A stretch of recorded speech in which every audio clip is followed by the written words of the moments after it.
আসসালামু আলাইকুম, সবাইকে টেকনিক ইজ এডুকেশনের পক্ষ থেকে জানাচ্ছি স্বাগতম। আমি সালমা আক্তার ফারিয়া। আজ আলোচনা করব ষষ্ঠ অধ্যায় নিয়ে। অধ্যায়ের নাম প্রোগ্রামিংয়ের মাধ্যমে সমস্যা সমাধান। আজ আমরা এই পর্বে গুরুত্বপূর্ণ কিছু সংক্ষিপ্ত প্রশ্ন নিয়ে তোমাদের সাথে আলোচনা করতে যাচ্ছি।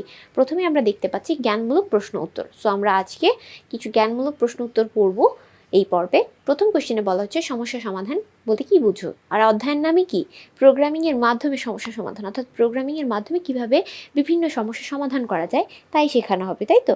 তাহলে আমরা যখন বিভিন্ন পরিস্থিতির শিকার হই তখন অনেক ধরনের প্রবলেমস হয়। তো প্রবলেমসগুলো আমরা কি করি, বিভিন্ন ওভারকাম করার জন্য বিভিন্ন সমাধান খুঁজে থাকি। এই সমাধানগুলোই কিন্তু প্রোগ্রামিংয়ে যখন আমরা একটা জটিল সমস্যা, যে সমস্যাটা সমাধান করতে হয়, সেই সমাধানটা বিভিন্ন উপায়ে করা যায়। কি সেই জিনিসটা আমরা সেটাই এখন জানবো।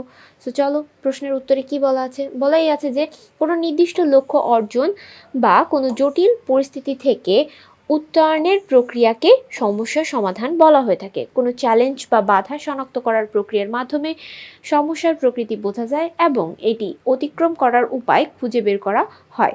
এর সাথে পারস্পরিক পরিস্থিতি বিশ্লেষণ করা, চিন্তা করা এবং সমস্যার সম্ভাব্য সমাধান খুঁজে বের করে নিয়ে আসার বিষয়টি আমাদের জড়িত।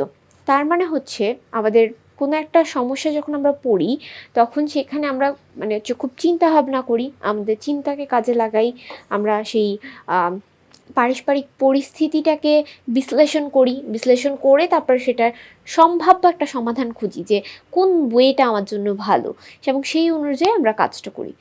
একটা উদাহরণ দিলে তোমরা আরও ভালো বুঝবে। যেমন ধরো, তুমি তোমার স্কুলে যাওয়ার জন্য স্কুলে যাবে, তো স্কুলে যাওয়ার হচ্ছে 4টা রাস্তা আছে। একটি রাস্তা খুবই বড় এবং খুব টাইম নিয়ে যেতে হয়, আরেকটি রাস্তা ধরো একটু শর্টকাটে যাওয়া যায়, এটা হচ্ছে মিডিয়াম, সেটা দিয়ে হয়তো বাসে করে যাওয়া যায়, আর একটা তো ধরো রিক্সা করে যাওয়া যায়। তো যেটা অনেক বড় রাস্তা সেটা ধরো তোমার বাসে যাওয়ার রাস্তা, যেটা ধরো তোমার আরেকটা রাস্তা দিয়ে রিক্সা দিয়ে যাওয়া যায়, যেটা বড় রাস্তা। বাট আরও একটা রাস্তা আছে যেটা ছোট রাস্তা, যেটা দিয়ে তুমি রিক্সা দিয়ে যাও, আরেকটা হচ্ছে একদম ছোট, যেটা তুমি হেঁটে যেতে পারো। এখন কোনো দিন ধরো তোমার মনে হলো যে না, আজকে আমরা ফ্রেন্ডদের সাথে হেঁটে হেঁটে যাব, হ্যাঁ, তো সেই ক্ষেত্রে ধরো তুমি ছোট রাস্তা দিয়ে আসলা। কোনো দিন ধরো তুমি বললা না, আজকে আমার ভালো লাগতেছে না, আমি আজকে রিক্সা দিয়ে বাসায় যাব। তো এই যে তুমি এক এক সময় এক এক রকমের সমস্যা, তুমি যেরকম তোমার ইচ্ছা হচ্ছে সেই অনুযায়ী তুমি তোমার চুজ করছো তুমি কোন রাস্তা দিয়ে যাবা, সেটাই হচ্ছে ধরো প্রোগ্রামিং। যখন প্রোগ্রামিংয়ের মধ্যে আমরা ঢুকি তখন অনেক ধরনের সমস্যা আমরা ফেস করি। সেইখানে সমস্যা সমাধান করার জন্য তোমাকে বুঝতে হবে যে তুমি কোন রাস্তাটা চুজ করবে, ঠিক আছে? তার মানে হচ্ছে সমস্যার সমাধান আমাদের করতে হবে এবং সেটা চিন্তা ভাবনা করে, বিশ্লেষণী চিন্তা ভাবনা এবং সম্ভাব্য সমাধান খুঁজে বের করতে হবে। সমস্যা সমাধান প্রক্রিয়ার অন্তর্গত বিষয়গুলো লক্ষ্য উল্লেখ করব আমরা এখন। 2 নম্বর কোশ্চেনে বলা হয়েছে সমস্যা সমাধানের প্রক্রিয়ার অন্তর্ভুক্ত বিষয়গুলো উল্লেখ করো। সো প্রথমেই হচ্ছে সমস্যা সংজ্ঞায়িত করা, যে কি সমস্যাটা আমি ফেস করছি। হতে পারে যে এখন ধরো তুমি স্কুল থেকে ফিরতে লেট হয়ে গেছে, এখন সন্ধ্যা হয়ে গেছে, তোমার এই ছোটো রাস্তা দিয়ে আসা যাবে না, যেটা দিয়ে তুমি হেঁটে আসো, ধরো চিপাগলি একটা রাস্তা। তো সেই ক্ষেত্রে তুমি কি করবে? তাহলে তুমি এখন যেহেতু সন্ধ্যা হয়ে গেছে, তার মানে অ্যাজ দ্যাট তুমি রিক্সা আর বাসে করে যাবা। তার মানে সমস্যা সংজ্ঞায়িত করতে হবে যে কখন কোন রাস্তা তুমি ইউজ করছো। এছাড়াও হচ্ছে সমস্যার সম্ভাব্য সমাধান নিয়ে চিন্তা ভাবনা করা, যে কোনটা আসলে আমার জন্য ভালো, ইউটিলাইজ করা। এরপরে হচ্ছে বিকল্প সমাধানগুলো মূল্যায়ন করা, যে এটা ভালো না, এটা ভালো না, এটা ভালো, এটা মূল্যায়ন করে আমাদের দেখতে হবে। এছাড়া সর্বশেষে সেরা সমাধান বাস্তবায়ন করা। ঠিক আছে, এই বিষয়গুলো আমাদেরকে কিন্তু মাথায় রাখতে হবে যখন সমস্যা আমরা সমাধান করবো। হ্যাঁ, আচ্ছা। তারপর দেখো 3 নম্বর কোশ্চেনে কি বলা হয়েছে, প্রোগ্রামিং ভাষা বলতে কি বুঝো। খুব ইম্পর্ট্যান্ট একটা কোশ্চেন, আমি 3 স্টার দিয়ে দিচ্ছি এখানে। হ্যাঁ, সো এটা ভালো মতো পড়বে। প্রোগ্রামিং ভাষা বলতে কি বোঝো বা কি বোঝায়।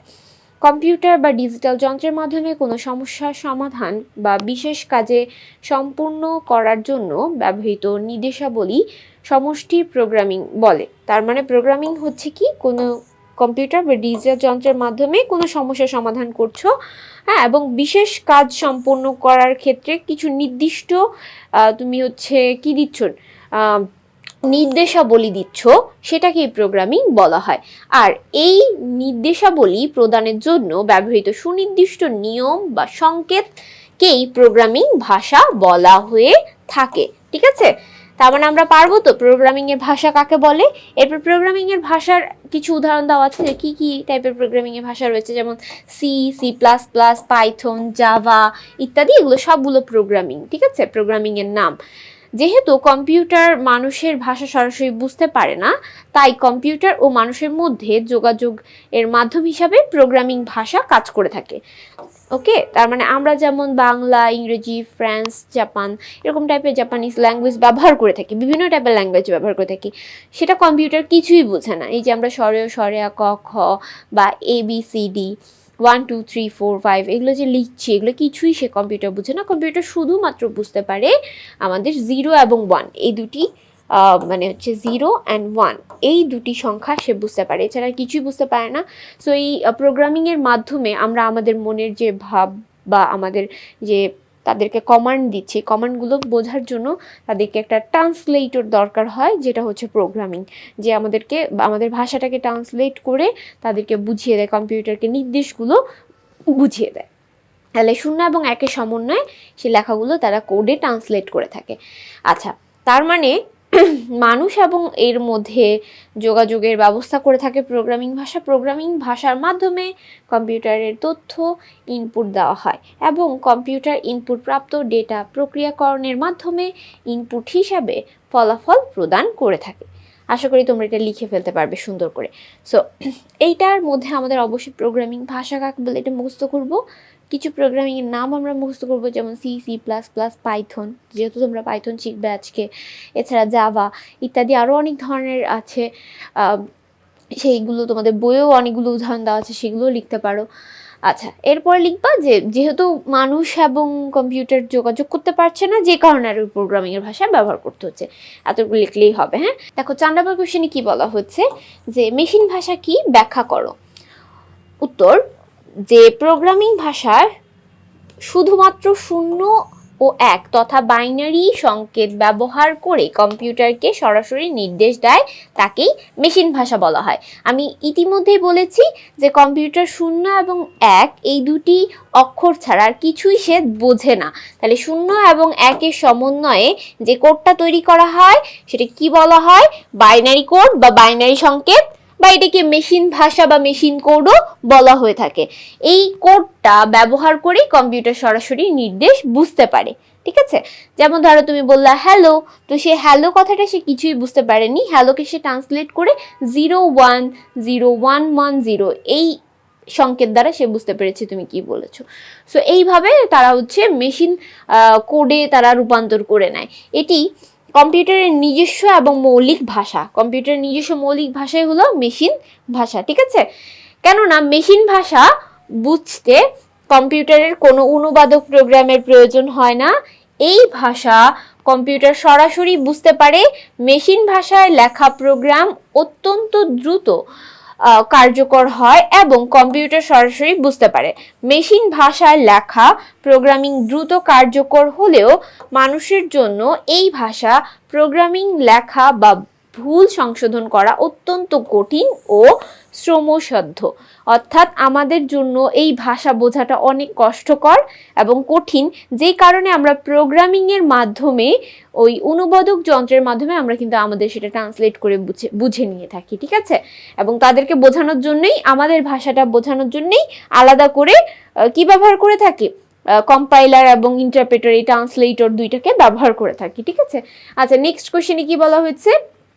প্রোগ্রাম কোডকে মেশিন কোডে রূপান্তরের উপায় লেখো। আচ্ছা, প্রোগ্রাম কোডকে মেশিন কোডে রূপান্তরের উপায় কি? চলো আমরা একটু দেখি এই প্রশ্নের অ্যান্সারে কি বলা হয়েছে। মানুষ প্রোগ্রাম কোডের মাধ্যমে কম্পিউটারকে নির্দেশনা প্রদান করে, কিন্তু মানুষের বোধগম্য উচ্চ স্তরের ভাষা যেমন C, C plus plus, Python, Java, JavaScript ইত্যাদি লেখা প্রোগ্রামকে কম্পিউটার সরাসরি বুঝতে পারে না। তাই প্রোগ্রাম কোডকে মেশিন কোডে রূপান্তরের জন্য অনুবাদক প্রোগ্রাম ব্যবহার করা হয়। কম্পিউটারে থাকা অনুবাদক প্রোগ্রাম 2 রকমের হয়ে থাকে, যথা এক বলা হয়েছে হচ্ছে কম্পাইলার আর 2 নম্বর হচ্ছে ইন্টারপ্রেটার। এখন কম্পাইলার কাকে বলে চলো পড়ে আসি। তার মানে আমাদের এই যে আমরা প্রোগ্রামিং কোডটা মেশিন কোডে যে রূপান্তর করছি, এই মেশিন কোড দুই ধরনের হয়ে থাকে, সেটাই হচ্ছে কম্পাইলার আর একটা হচ্ছে ইন্টারপ্রেটার। কম্পাইলার কিভাবে কাজ করে?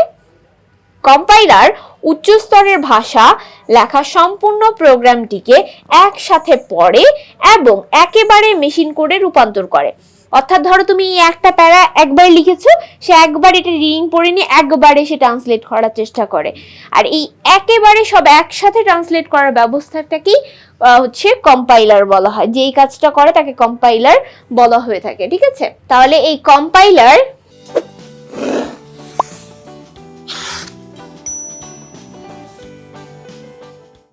কম্পাইলার যদি পুরো প্রোগ্রাম বা নির্দেশের কোথাও ভুল পায় তাহলে রূপান্তর করতে পারে না। অর্থাৎ ধরো এই প্যারার মধ্যে হঠাৎ করে কোনো জায়গায় ভুল আছে, ঠিক আছে, সেই ক্ষেত্রে সে আর কোনো কাজ করবে না বা করতে পারে না।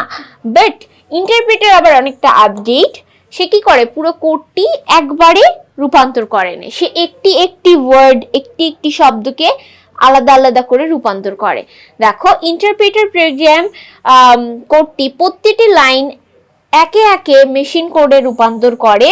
প্রতিটি প্রোগ্রাম মানে এই প্রোগ্রাম কোডে কোনো লাইনে ভুল খুঁজে পেলে সেখানে সে কাজটি থামিয়ে দেয়, ঠিক আছে, এবং ভুল সংশোধনের নির্দেশনা দেয়।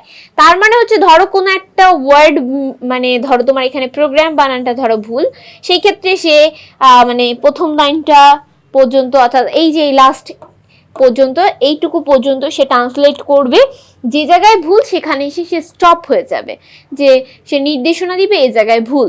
কিন্তু কম্পাইলার কিন্তু কোনো প্রকারের নির্দেশনা দিবে না, সে কোনো কাজই করবে না। তার মানে তোমাকে নিজে থেকে খুঁজে বের করতে হবে কোথায় ভুলটা আছে। বাট কম্পাইলার এই কাজটা করতে পারছে না, কিন্তু ইন্টারপ্রেটার আবার আমাদের জন্য খুব সুবিধাজনক, সে আবার আমাদেরকে মানে কোথায় ভুল রয়েছে সে কিন্তু সেটা নির্দেশ করে দিচ্ছে।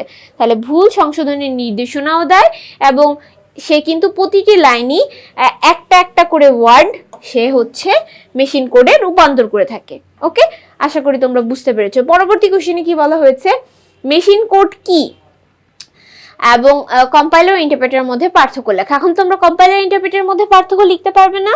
আশা করি তোমরা পারবে, যেহেতু আমি বুঝিয়ে দিয়েছি। চলো, মেশিন কোড কাকে বলে সেটাই জিজ্ঞেস করছে। আমরা ইতিমধ্যে বলছি 0 এবং 1 সমন্বয়ে বাইনারি কোডকেই মেশিন কোড বলা হয়। তাহলে যে প্রোগ্রামিং এর ভাষা শুধুমাত্র 0 এবং 1 সমন্বয়ে বাইনারি সংকেত ব্যবহার করে কম্পিউটারকে সরাসরি নির্দেশ দেওয়া হয় তাকেই মেশিন কোড বা মেশিন ভাষা বলা হয়। আশা করি তোমরা এই সংজ্ঞাটা পারবা, খুব সহজে বলে দেবে 0 এবং 1 সমন্বয়ে বাইনারি কোডকে মেশিন কোড বা মেশিন ভাষা বলা হয়। এরপরে কম্পাইলার ইন্টারপ্রেটারের পার্থক্য লিখে দিলা। কম্পাইলার ইন্টারপ্রেটারের মধ্যে পার্থক্য কি বলো তো? এই যে এ হলো ইন্টারপ্রেটার, কি প্রত্যেকটা লাইনের প্রত্যেকটা ওয়ার্ড একটি ওয়ার্ডকে সে ধারাবাহিকভাবে অনুবাদ করে থাকে। আর এ হচ্ছে কম্পাইলার, কি করে একবারে পুরো প্যারাটাকে একসাথে সম্পূর্ণ অংশটিকে সে হচ্ছে অনুবাদ করে থাকে। দেখো যে অনুবাদক প্রোগ্রাম একটি প্রোগ্রাম কোডের প্রত্যেকটি লাইনকে ধারাবাহিকভাবে অনুবাদ করে তাকে ইন্টারপ্রেটার বলা হয়। আর যে অনুবাদক প্রোগ্রাম একটি প্রোগ্রামের কোডের সম্পূর্ণ অংশকে একদম ফুল একটা প্যারাকে একসাথে অনুবাদ করে তাকে কম্পাইলার বলে। আশা করি সংজ্ঞাটা লিখে ফেলতে পারবা। এরপরে দেখো কম্পাইলার একটা সুবিধা কি, সে হচ্ছে ভুল মানে হচ্ছে ইন্ডিকেট করতে পারে, তাই না? কোনো নির্দিষ্ট ভুল পেলে ইন্টারপ্রেটার ওই নির্দিষ্ট মানে নির্দেশ আসার পরপরই থেমে যায়, মানে ভুল নির্দিষ্ট জায়গায় যে ভুলটা রয়েছে ওখানে আসার পরপরই সে থেমে যায়। বাট এ কি কোনো ভুল মানে আইডেন্টিফাই করতে পারে না। কেন পারে না? কারণ এ হচ্ছে ওইভাবে প্রোগ্রাম ওভাবে সেট করা আছে, ঠিক আছে? পুরো নির্দেশের কোথাও ভুল পেলে কম্পাইলার কোনো নির্দেশই রূপান্তর করতে পারে না, কোনো নির্দেশটা পুরো প্যারাটাই সে রূপান্তর আর করে না, সে একদম স্টাক হয়ে বসে থাকে, ঠিক আছে? আচ্ছা, তারপরে আর কি দেখো, এই দেখো 3 নম্বরে কি বলা হয়েছে, এটি ব্যবহারে মেমোরি কম প্রয়োজন হয়, এটার ব্যবহারের জন্য কম পরিমাণের মেমোরি প্রয়োজন হয়, আর এটি ব্যবহারে মেমোরি বেশি পরিমাণের প্রয়োজন হয়ে থাকে। তোমরা 2টা করে পার্থক্য দিলেই হবে, 3টি করে দিতে হবে এটা ম্যান্ডেটরি না, যেহেতু 2 মার্কসের জন্য কোশ্চেনগুলো আসবে আমরা এক্সট্রা একটা মানে পার্থক্য বেশি দিয়েছি, তোমরা 2টা পার্থক্য মনে রাখলেই হবে। হ্যাঁ, আচ্ছা, যার যদি মনে হয় যে না আমি 3টা মুখস্থ করবো, তো 3টাও মুখস্থ করতে পারো। তো 7 নম্বর কোশ্চেনে কি বলা হয়েছে চলো দেখি। 7 নম্বর কোশ্চেনে বলা হয়েছে পাইথন কি ধরনের প্রোগ্রামিং ভাষা, এর দুটি বৈশিষ্ট্য লেখো। পাইথন কি ধরনের প্রোগ্রামিং ভাষা? আমরা এটা হচ্ছে কেস সেন্সিটিভ প্রোগ্রামিং ভাষা, বা পাইথন হলো একটি উচ্চ স্তরের ইন্টারপ্রেট প্রোগ্রামিং ভাষা। আচ্ছা, পাইথনের দুটি বৈশিষ্ট্য তুলে ধরা হলো। কি কি বৈশিষ্ট্য চলো দেখি। প্রথমে কতে বলা হয়েছে এটা হচ্ছে সহজবোধ্যতা, মানে খুব সহজেই এটা আমরা শিখতে পারবো। এছাড়া এটা বহুমুখী ব্যবহার রয়েছে, যে কারণে আর কি আমরা খুব সহজেই এটা আয়ত্তে আনতে পারবো। দেখো, পাইথন একটি সহজ শিক্ষানবিশ বান্ধব প্রোগ্রামিং ভাষা, কারণ পাইথন লেখার নিয়ম সিনট্যাক্স অনেকটা ইংরেজি ভাষার মতন সহজ, ফলে নতুন কোনো যে কেউই সহজে স্বল্প সময়ের মধ্যে এটি আয়ত্তে আনতে পারবে। আর বহুমুখী ব্যবহার কি?